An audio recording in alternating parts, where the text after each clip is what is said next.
पहलवान सास।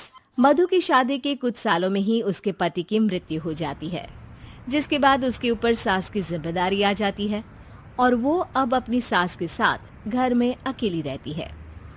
मम्मी, नाश्ता बना दिया है, टाइम से खा लेना। दोपहर का खाना शीला आकर बना देगी। मैं ऑफिस जा रही हूँ। अरे क्यों उस टेप रिकॉर्डर पर पैसे खर्चा करती हो? इतना काम मैं खुद भी कर सकती हूँ। हाँ हाँ बिल्कुल, आधे समय तो जोड़ों के दर्द की दवाई खाती हो और फिर काम करने की बात करती हो। दवाई खाती हो तो क्या, मैं अभी भी अकेली 10 पर भारी हूँ। हाँ हाँ मैंने मान लिया। मधु घर से चली जाती है, जिसके बाद सास नाश्ता कर दवाई लेकर टीवी देखने बैठ जाती है। दोपहर को शीला घर आती है। अरे क्यों माँ जी, आज किस बात से मेरी नौकरी बची?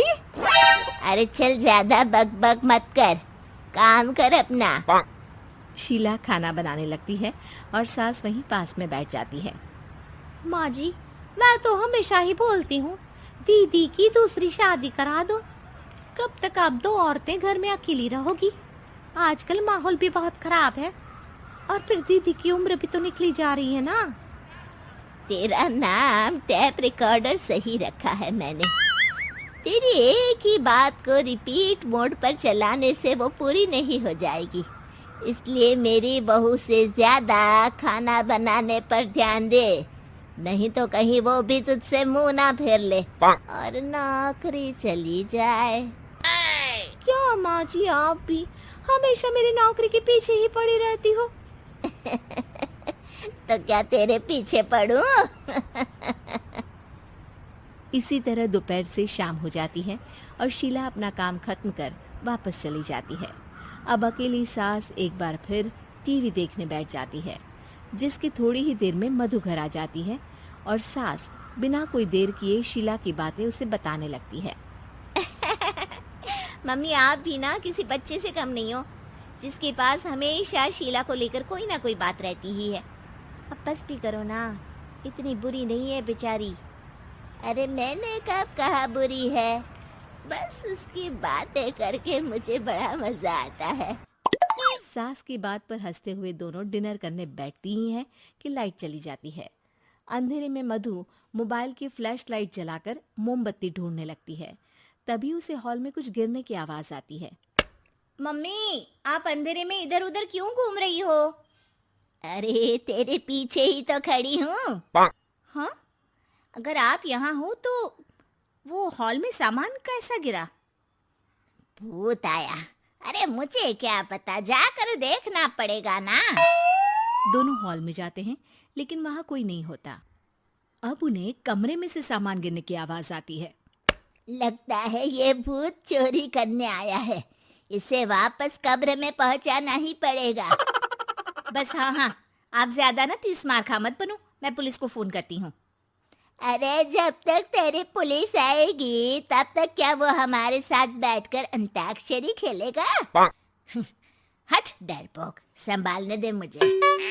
अब सास पास रखा फ्लावर पॉट उठाकर कमरे की तरफ बढ़ने लगती है, जहां उसे 2 आदमी दिखाई देते हैं। पीछे पीछे मधु भी वहां आ जाती है। मम्मी, अभी भी मौका है, बाहर भाग जाते हैं। मधु की आवाज सुन चोर चौकन्ने हो जाते हैं। ओए तुम दोनों, जहां हो वहीं खड़ी रहना, नहीं तो दोनों को गोली मार दूंगा। अरे तुम दोनों अभी के अभी बाहर जाओ, नहीं तो मैं तुम्हें जिंदा नहीं छोड़ूंगी। ये बुढ़िया हमें धमकी दे रही है। अबे तुम दो अकेली अब लड़ते क्या कर लोगी? अरे जा भेजा, दोनों को बांध दे। जैसे ही दूसरा आदमी सास को पकड़ने उसके पास आता है, तो वो उसके सर पर फ्लावर पॉट मार देती है। उसके सर से खून बहने लगता है, जिसे देख दूसरा आदमी गन निकालकर हवा में गोली चला देता है, जिससे बचते हुए दोनों सास बहू वहां से भाग जाती हैं। अब वो तीनों एक दूसरे के आगे पीछे पूरे घर में भागने लगते हैं। मम्मी, आपने तो सच में उसे मार दिया।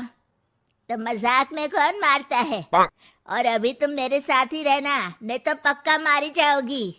ये औरतों को कमजोर समझता है ना। आज इसे औरतों की ऐसी ताकत दिखाऊंगी कि ये आदमी पैदा होने पर शर्म करेगा। ये अचानक आपके अंदर झांसी की रानी कहाँ से जाग गई? वैसे तो हमेशा जोड़ों में दर्द बोलती रहती हो। अभी तुम्हें जान बचानी है या जोड़ों के दर्द की कहानी सुननी है? मधु और उसकी सास कमरे में जाकर दरवाजा अंदर से बंद कर लेते हैं, जिस पर चोर बाहर खड़ा दरवाजा बजाते हुए उन्हें आवाज लगाने लगता है। क्यों डर गई? अरे वैसे तो बहुत धमकी दे रही थी। गेट खोल अब बुढ़िया। अबे पागल, धमकी देने और होशियार होने में फर्क होता है, पर ये दिमाग वाले काम तुझे तो समझ में नहीं आएंगे। रुक, अभी तेरा दिमाग ही बाहर निकालता हूँ। ये कहते हुए चोर गोली चलाने ही वाला होता है कि सास अचानक दरवाजा खोलकर उसके मुंह पर परफ्यूम डाल देती है, जिससे चोर गन फेंककर दर्द से चिल्लाने लगता है। मम्मी, अरे बहुत दर्द हो रहा है, कोई बचाओ, इसे हटाओ प्लीज। मैं किसी को कुछ नहीं करूंगा। क्यों रे, क्या थोड़ा सा दर्द होते ही मम्मी मम्मी करने लगा? अभी तो औरतों को कमजोर बोल रहा था। भूलियो मत, एक औरत ने ही तुझे इस दुनिया में जन्म दिया है, और वो भी तुझे ये दर्द हो रहा है ना, उससे लाख गुना ज्यादा दर्द सहकर। इसलिए औरतों को दोबारा कमजोर भूल कर भी मत बोलियो। वाह मम्मी, आपका ये रूप तो मुझे पता ही नहीं था। आपने तो कमाल ही कर दिया। कहा था ना, अकेली ही 10 पर भारी पड़ सकती हूँ। ये तो फिर भी 2 ही थे।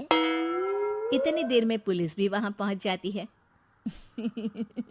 आ गए आप, कर लो इन्हें अरेस्ट और जेल में बैठकर अंताक्षरी खेलना।